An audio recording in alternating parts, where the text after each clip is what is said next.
Welcome back students. हमारे पास example है।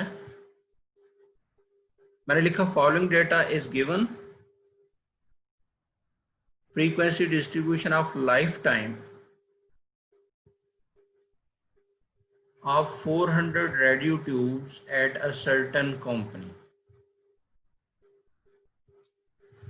Life times को ग्रुप्स की शक्ल में शो कर दिया और साथ में लिख दिया नंबर ऑफ ट्यूब्स, यानी कितनी ट्यूब्स ऐसी हैं जिनका लाइफ टाइम इतना है। आप डेटा को समझ पा रहे होंगे। अब फर्ज कर लें कि ये लाइफ टाइम जो है वो डेज में दिया गया है, तो 300 से 399 की रेंज में जिन ट्यूब्स की लाइफ है वो है 74, और ऐसी रेडियो ट्यूब्स जिनकी लाइफ 400 से लेकर 499 है उनकी तादाद है 46 एंड सो ऑन। और जो हमारे पास लास्ट ग्रुप है वो है 1100 से लेके 1199 तक, उसमें तादाद है 6 ओनली। आपसे कहा गया with reference of table determine the following. ये चीजें आप बताएं जी क्या क्या है। पहले बताइए upper class boundary of the 5th class, फिर बताइए lower class boundary of the 8th class, फिर बताइए mid value of the 7th class, फिर वैल्यू क्लास इंटरवल साइज का बताइए, यानी क्लास इंटरवल कितना है। क्लास इंटरवल साइज से मुराद है एच की वैल्यू कितनी, और फिर बताइए कि चौथी क्लास की फ्रीक्वेंसी कितनी है। इसमें से कुछ चीजें मुझे आप बताएंगे। सबसे पहली की अगर हम बात करें तो ये हमारे पास पहली क्लास है, ये हमारे पास दूसरी क्लास है, ये तीसरी है, ये चौथी है, ये पांचवी है, ये छठी है, सातवीं, आठवीं और नौवीं। ये 9 क्लासेस हैं या 9 ग्रुप्स हैं। सबसे लास्ट पे पूछा गया frequency of the 4th class, तो काउंट कर लें कि चौथी क्लास कौन सी बनती है। पहली क्लास हुई, दूसरी हुई, तीसरी हुई और ये चौथी होगी। चौथी क्लास में आपको यहाँ पे 3 चीजें नजर आ रही हैं। एक लोअर क्लास लिमिट नजर आ रही है, दूसरी अपर क्लास लिमिट नजर आ रही है और तीसरी उसमें फ्रीक्वेंसी नजर आ रही है। तलहा अपने आप को अनम्यूट करके जरा बताएं इस क्लास की फ्रीक्वेंसी क्या है।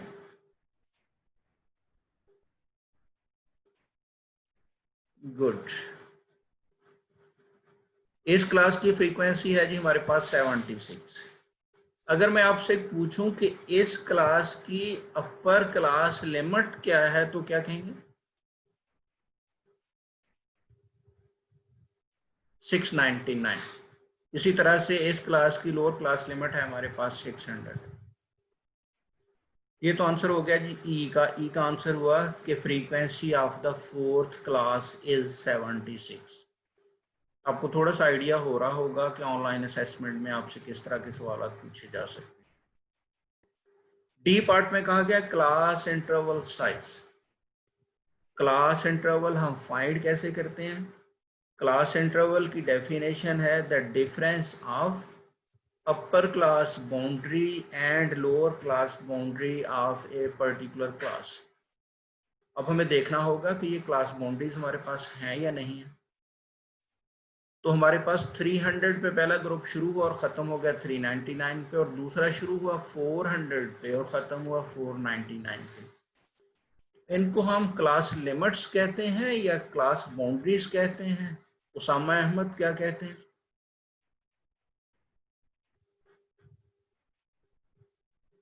उसामा हमारे साथ हैं?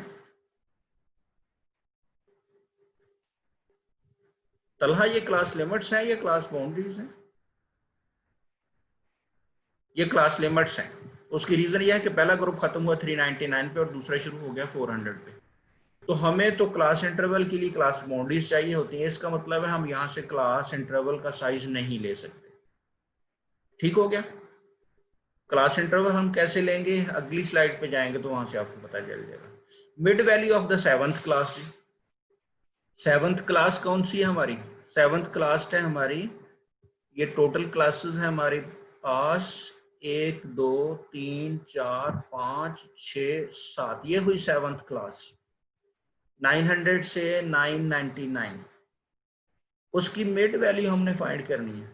क्या करेंगे, 900 को 999 में ऐड करेंगे और 2 पे हम डिवाइड कर देंगे, जो भी आंसर आएगा वो मिड वैल्यू होगी। याद रखिए हम एक से ज़्यादा दफ़ा ये बात कर चुके कि मिड वैल्यू या क्लास मार्क लेने के लिए हम चाहें तो क्लास बाउंड्रीज को ऐड करके 2 पे डिवाइड कर लें, चाहे तो क्लास लिमिट्स को ऐड करके 2 पे डिवाइड कर लें, आंसर सेम रहेगा, उस पर फ़र्क नहीं आएगा।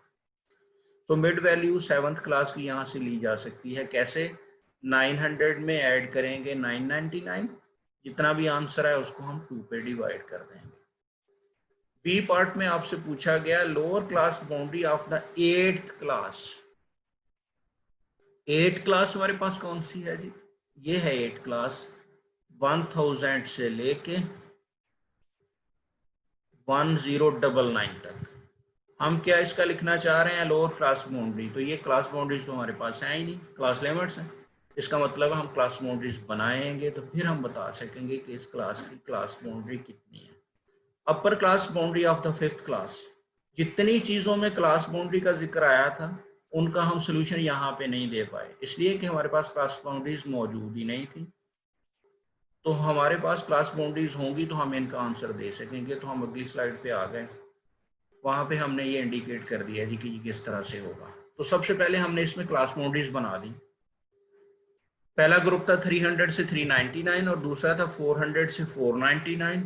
हमने 400 और 399 के दरमियान गैप महसूस कर लिया, हमें आंसर मिल गया कि ये क्लास लिमिट्स हैं, ये क्लास बाउंड्रीज नहीं है। क्लास बाउंड्रीज कैसे बनेगी, हम 400 में से 399 माइनस करेंगे, आंसर 1 आएगा। हम 1 को 2 पे डिवाइड कर देंगे, आंसर 0.5 आएगा। हम 300 में से 0.5 माइनस करेंगे तो हमारे पास आंसर आ जाएगा 299.5। हम 399 में 0.5 ऐड करेंगे तो आंसर आ जाएगा 399.5।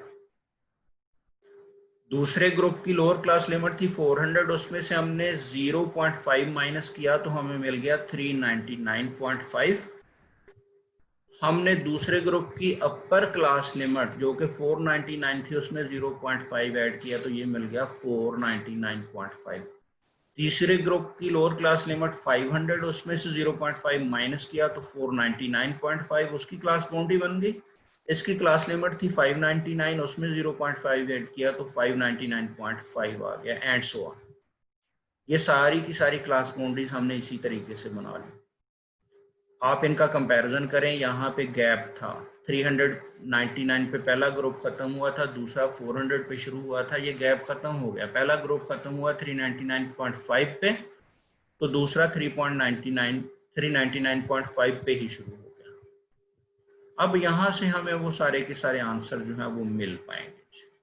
ये answer frequency of the 4th class तो हम पहले ही दे चुके, हमने कह दिया था कि frequency of the 4th class is 76, ये वैल्यू हम पहले ही बता चुके। डी पार्ट पे आ जाएं, class interval size. Class interval की मैंने आपको डेफिनेशन बताई कि the difference of upper class boundary and lower class boundary of a particular class. यहाँ पे क्लास इंटरवल साइज चूंकि सारी क्लासेस का सेम है, आप ये आंसर किसी भी क्लास की दोनों क्लास बाउंड्रीज को आपस में माइनस करके ले सकते हैं। अगर डिफरेंट क्लासेस का क्लास इंटरवल डिफरेंट हो तो फिर आपको मेंशन किया जाएगा कि आपने किस क्लास का क्लास इंटरवल बताना है। तो यहाँ पे क्लास इंटरवल साइज सारी क्लासेस का सेम था, तो मैंने कोई एक ग्रुप उठाया, ये कौन सा है 399.5 माइनस 299.5, ये पहला ही ग्रुप है। हमने 399.5 में से 299.5 माइनस किया तो क्लास इंटरवल हमें 100 मिल गया। याद रखिए अगर हम 399 में से 300 माइनस करते तो ये क्लास इंटरवल नहीं था। उसकी रीज़न ये है कि डेफिनेशन में ये कहा गया कि क्लास बाउंड्रीज का डिफरेंस है, जबकि ये क्लास लिमिट्स हैं जिनको हम माइनस कर रहे हैं, तो आंसर विल बी रॉन्ग। तो यहाँ पे सारी क्लासेस का क्लास इंटरवल साइज 100 है, जो कि सेम है सब में। सी पार्ट में आपसे पूछा गया mid value of the 7th class. तो मिड वैल्यू का आंसर भी हम पहले ही दिया है। 7th क्लास थी हमारे पास 900 से 999, हमने दोनों को ऐड करके 2 पे डिवाइड किया, तो ये हमें आंसर मिला 949.5। आप ये आंसर क्लास लिमिट से भी ले सकते हैं और क्लास बाउंड्री से भी ले सकते हैं, ये सेम ही होगा। बी पार्ट में आपसे कहा गया था lower class boundary of the 8th class. तो हमने 8th क्लास पहले डिसाइड कर ली कि कौन सी है। ये हुई 3, 3, 6, 7 और 1, 8। ये 8वीं क्लास है 1000 से लेके 1099 तक, जिसकी फ्रीक्वेंसी 22 है। इसकी हमने बनानी है जी लोअर क्लास बाउंड्री, तो ये इसकी लोअर क्लास बाउंड्री है 999.5। अगर इस क्लास की अपर क्लास बाउंड्री पूछी जाए तो वो हो जाएगी 1099.5। इसी तरह से ए पार्ट में आपसे पूछा गया upper class boundary of the 5th class. हमने यहाँ से काउंट किया 5th क्लास ये बनी। 5th क्लास की ये 2 क्लास बाउंड्रीज हैं। आपसे अपर पूछी गई है तो वो हुआ 799.5। हम चलते हैं जी आगे। आपको सारे क्वेश्चंस के आंसर यहाँ पे मिल चुके हैं।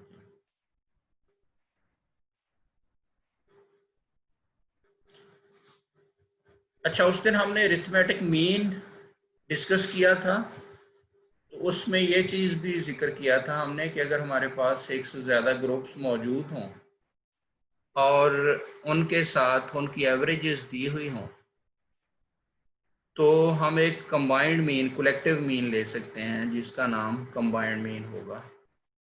उसको फाइंड करने का तरीका जो था वो क्या है। तो सवाल में कहा गया इन ए कॉलेज देयर आर 3 सेक्शंस। कौन कौन से 3 सेक्शंस हैं जी? ए, बी और सी के नाम से 3 सेक्शंस हैं। आपको बताया गया कि पहली क्लास में कितने स्टूडेंट्स हैं, दूसरी में कितने हैं, तीसरी में कितने हैं। साथ आपको बता दिया गया कि किस क्लास की एवरेज क्या है। पहली क्लास में 80 स्टूडेंट्स हैं, दूसरी क्लास में 120 स्टूडेंट्स हैं, तीसरी क्लास में 100 स्टूडेंट्स हैं।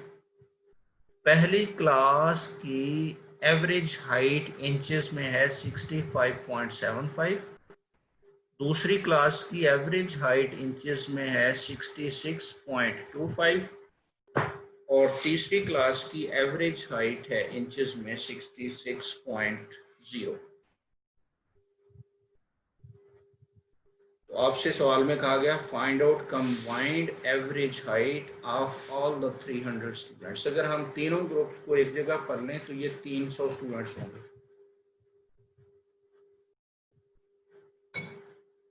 हम इन 300 स्टूडेंट्स की कंबाइंड हाइट जानना चाह रहे हैं कि वो कितनी है। तो हमने इसको पहले न्यूमेरिक फॉर्म में लिख लिया कि n1 हमारे पास 80 है। n1 is the size of the first class, first section. n2 is the size of the second section, n3 is the size of the third section, and so on. x1 bar is the average of the first section, यानी इन 80 students की जो average है वो है। x2 bar is the average of 120 students। इसी तरह x3 bar is the average of 100 students। ये बार है ऊपर लगा हुआ मीन का नोटेशन जो हम यूज करते हैं।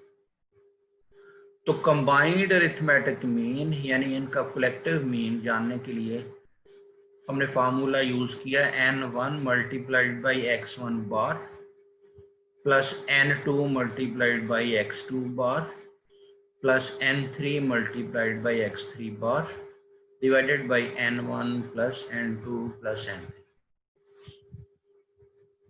अच्छा, यहाँ पे असल में हमने sum of all the values divided by number of values वाला जो बेसिक फार्मूला था ना वो ही यूज किया है।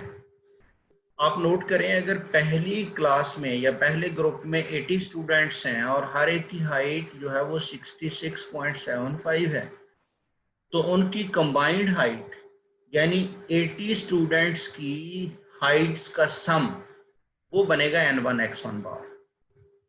एक की हाइट अगर 66.75 है तो 80 की हाइट हो जाएगी 80 मल्टीप्लाइड बाई 66.75, ये वैल्यू बन रही है N1 X1 बार।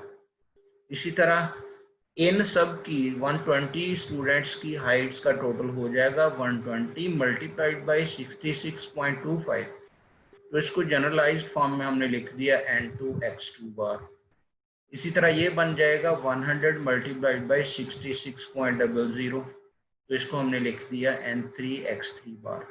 तो ये N3 X3 बार असल में दोनों का प्रोडक्ट जो है वो आपको इस पूरे ग्रुप की, इस पूरी क्लास की सारी ऑब्जर्वेशंस का सम दे रहा है। अब 3 क्लासेस के सम हमारे पास आ गए, हमने तीनों को ऐड कर लिया। N1 X1 बार पहली क्लास का सम था, N2 X2 बार दूसरी का सम था, N3 X3 बार तीसरी का सम था। तीनों सम्स को ऐड कर लिया तो ये कलेक्टिव सम बन गया। कितने लोगों का? ये बना 80 प्लस 120 प्लस 100 का, तो ये डिवाइजर में हमने लिख दिया N1 plus N2 plus N3। तो ये जो फार्मूला यूज हुआ है ना कंबाइंड अरिथमेटिक मीन के लिए, ये फार्मूला असल में वही है कि arithmetic mean is sum of all the observations divided by the number of observation.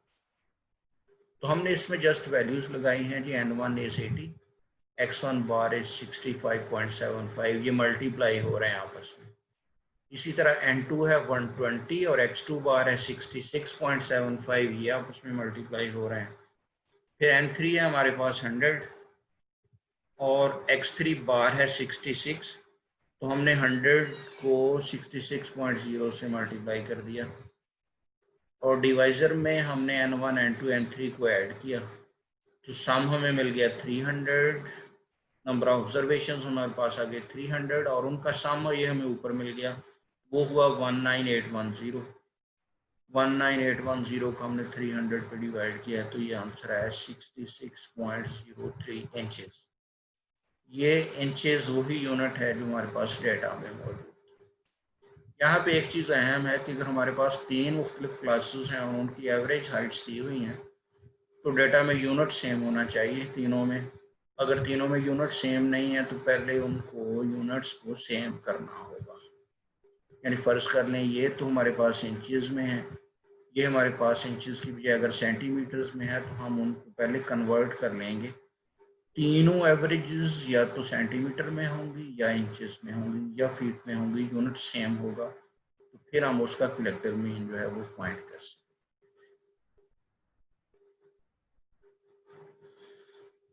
हम बात करने जा रहे हैं जी अरिथमेटिक मीन की कुछ प्रॉपर्टीज।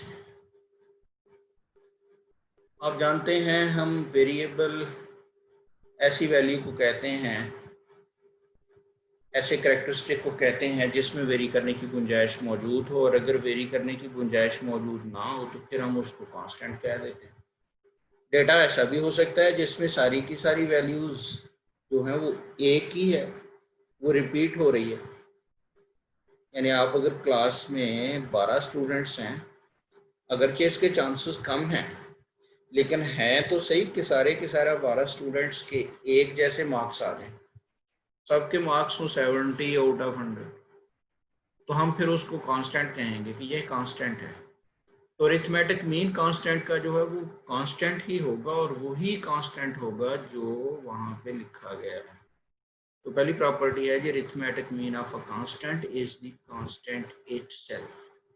अरिथमेटिक मीन हम लेते कैसे हैं? अरिथमेटिक मीन लेते हैं समीशन x को n पे डिवाइड करके।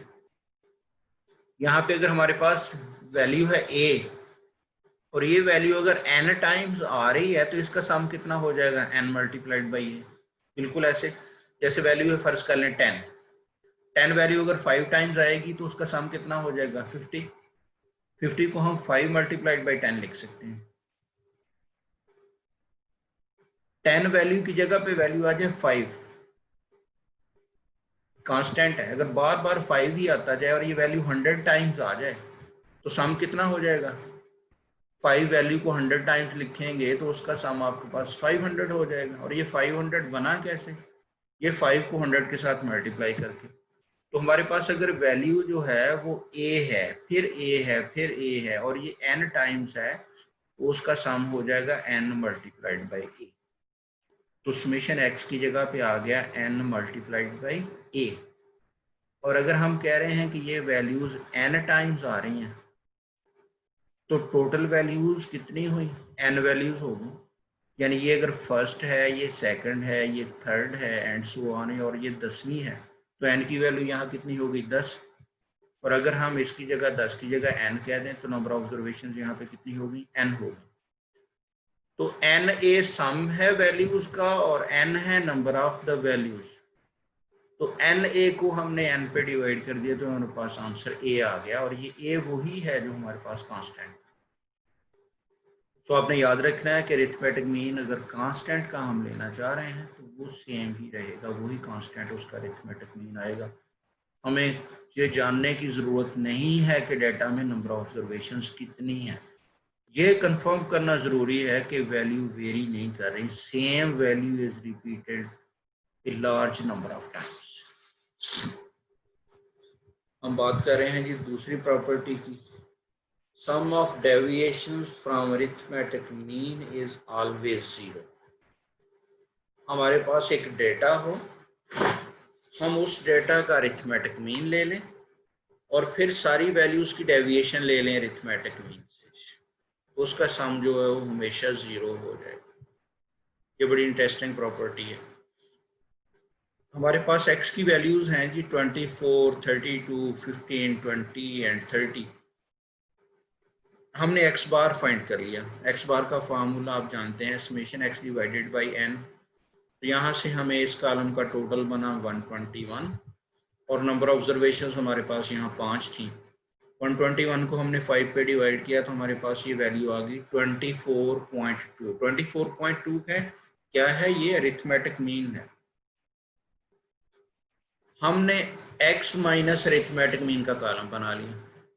हमने 24 में से 24.2 माइनस किया तो ये आ गया माइनस का 0.2। हमने 32 में से 24.2 माइनस किया तो आंसर आ गया 7.8 एंड सो ऑन। ये वैल्यूज हमारे पास आ गई और इनका हमने यहाँ पे जब टोटल किया तो ये एग्जैक्टली जीरो बन गया। ये तो थी उसकी एक्सप्लेनेशन कि अरिथमेटिक मीन से डेविएशन ली जाए तो सम जीरो किस तरह से बन जाता है। अगर आपसे कहा जाए कि इसको प्रूव करें तो हम कह रहे हैं जी समेशन x माइनस एक्स बार है हमारे पास, ये जो जीरो है ये क्या बनता है, ये है x माइनस एक्स बार वाले कॉलम का टोटल। ये x माइनस एक्स बार डेविएशन है और समेशन साथ लग गया तो ये हो गया सम ऑफ द डेविएशन। हमने यहाँ यही कहा था कि sum of the deviation from arithmetic mean, तो ये हुआ sum of the deviations from arithmetic mean. हमने समेशन को अंदर अप्लाई कर दिया तो x वेरिएबल था, उसके साथ सम आ गया। x बार आप जानते हैं कांस्टेंट है और कांस्टेंट के साथ जब समेशन एक्ट करता है तो वो n में चेंज हो जाता है, तो ये हो गया summation x minus n x बार।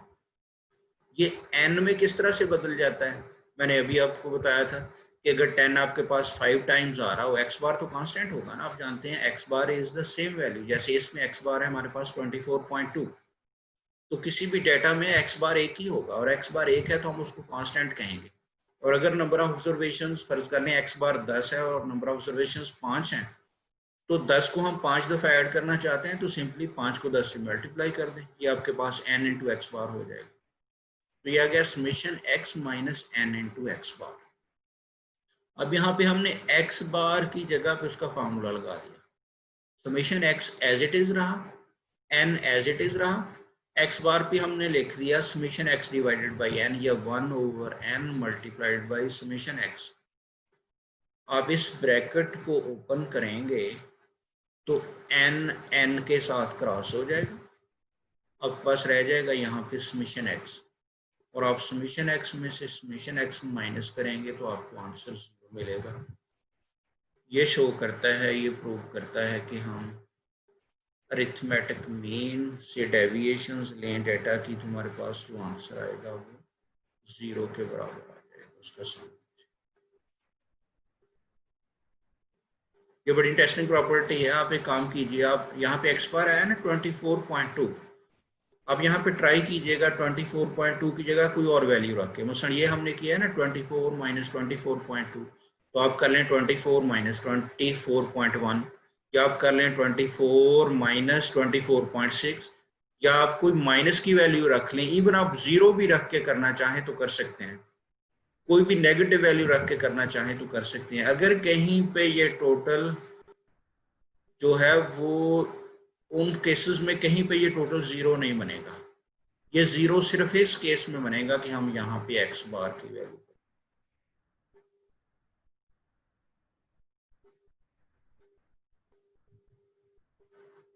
फिर है जी sum of the squares of deviation from arithmetic mean is always minimum.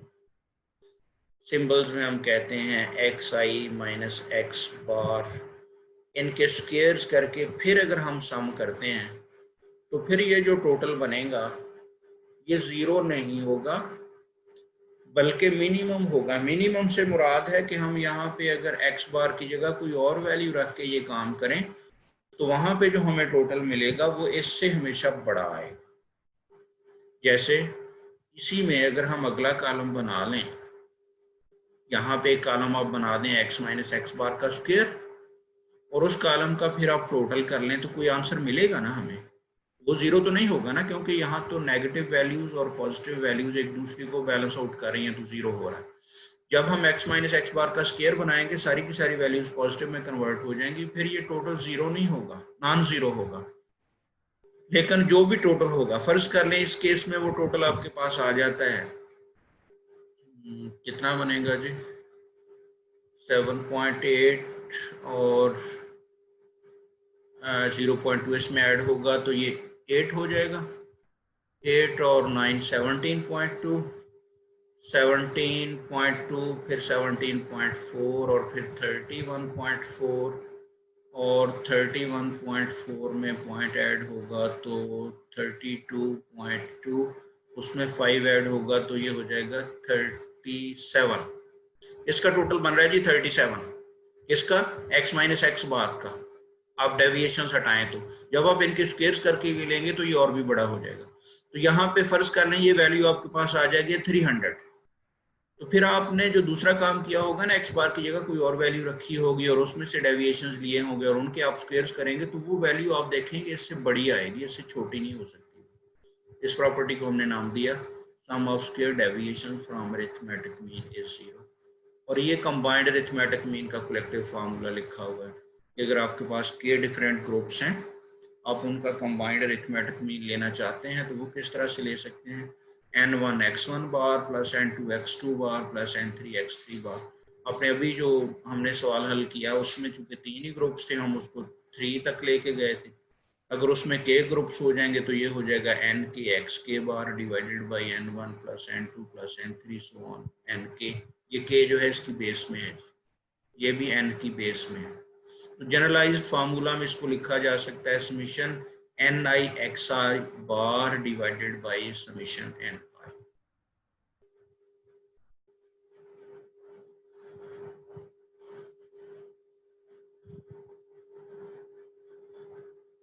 अगर हमारे पास m अरिथमेटिक मीन हो और a जो है वो आर्बिट्रेरी ओरिजिन हो तो ये प्रूव करना है जी कि एक्स आई माइनस ए का स्क्वायर बराबर है एक्स आई माइनस एम का square plus n into m minus a का स्क्वायर। हम लेफ्ट हैंड साइड को लेके चलते हैं जी, लेफ्ट हैंड साइड है एक्स आई माइनस ए का स्क्वायर। हमने क्या किया, हमने इसमें ऐड कर दिया और सब्ट्रैक्ट कर दिया माइनस, हमने इसमें प्लस किया m का और फिर m उसमें से हमने माइनस किया। एक मिनट होल्ड रखिएगा स्टूडेंट्स।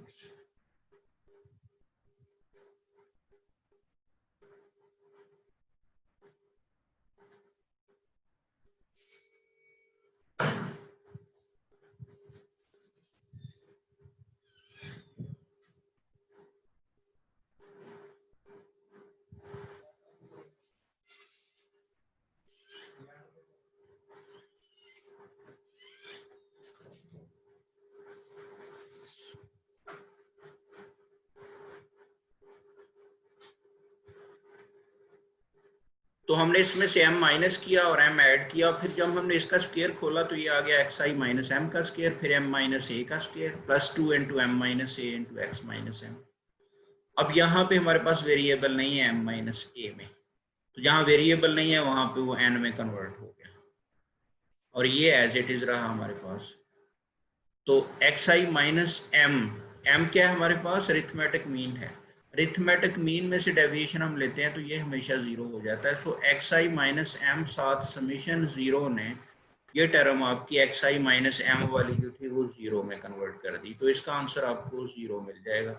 ये पहली दोनों टर्म रह गई, xi माइनस m का square plus n into m minus a का स्क्वायर। तो ये हमारे पास वही है जो राइट हैंड साइड है। Thank you very much boys. आपकी तरफ से कोई क्वेश्चन है तो आपके पास 2-3 मिनट है।